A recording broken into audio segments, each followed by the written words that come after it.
Aujourd'hui, je vais vous présenter une coque. Cette coque est de la marque ESR. Je ne sais pas si vous connaissez ESR. ESR, c'est aussi connu et aussi réputé que la marque Rhinoshield. Il n'y a qu'à voir le nombre de commentaires favorables de 4,5 étoiles avec plus de 16 000 commentaires. Donc, je vous montre les photos sur Amazon. Là, une petite vidéo.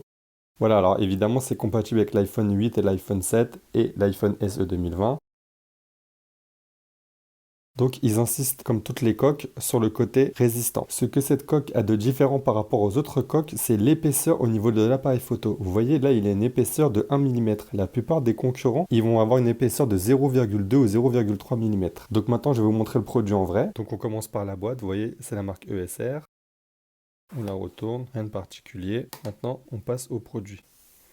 Donc comme vous le voyez, franchement, c'est magnifique, c'est presque indétectable. Regardez cette qualité de finition. Au niveau de la transparence, franchement, c'est magnifique. Alors, ce que j'apprécie aussi, c'est le fait qu'on puisse mettre d'autres câbles que le Lightning d'Apple. Alors, je vous le dis direct, pour moi, c'est la meilleure coque pour l'iPhone SE de toutes les coques que j'ai pu essayer. Il faut savoir qu'en fait, moi, je prends toujours la marque ESR quand il s'agit d'accessoires iPhone. Pourquoi? Parce que la plupart du temps, quand on veut une coque Rhinoshield, parce qu'il y a des pubs dans tous les sens sur YouTube, on va sur Amazon et il n'y a pas la coque. Ou alors, c'est pas disponible, ou alors il n'y a pas beaucoup de choix. ESR, c'est toujours disponible, c'est toujours livré en 24 heures. Ensuite, ESR, faut vraiment reconnaître que pour moi, ils font vraiment de l'excellent travail. Non, mais regardez-moi ce produit. Moi, il faut savoir que je suis extrêmement exigeant avec les coques. Je suis vraiment très sensible, surtout au niveau des boutons plus. Pour moi, les boutons plus, il faut vraiment qu'ils soient extrêmement fins, extrêmement discrets pour la prise de photo. Donc là, vous voyez, ils sont vraiment à fleur à fleur. Le bouton vibreur est accessible.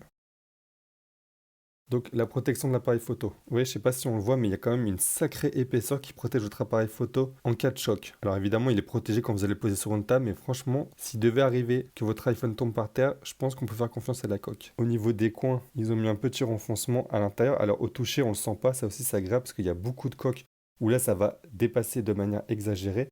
Là, la protection, ils l'ont mis à l'intérieur. Vous voyez, ils l'ont mis sur les quatre côtés. Là, c'est juste écrit ESR Tech Made Easier. Donc franchement, au niveau du transparent, j'insiste là-dessus, mais franchement, pour moi, c'est vraiment très important parce que quand vous avez cette coque, c'est quasi impossible de savoir que vous avez une coque. On pourrait presque se dire que l'iPhone est nu. Alors au niveau de l'antidérapant, il est vraiment un cran au-dessus de la concurrence, pareil.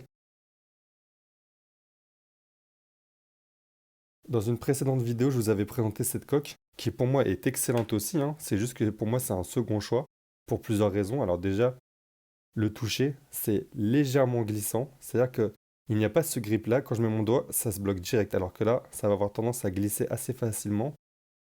Ensuite, ici, peut-être pour la protection, ils ont voulu faire un petit peu de relief, pour rajouter une petite épaisseur, mais pour moi, ça me chagrine, parce que quand je le prends en main, j'ai toujours tendance à le sentir ici, là. Vous voyez là, juste là, il y a un petit renfoncement, alors que sur la coque ESR, c'est super lisse. Deuxième chose, c'est ce que je vous expliquais, si vous voyez, au niveau de l'appareil photo, il n'y a quasiment pas d'épaisseur.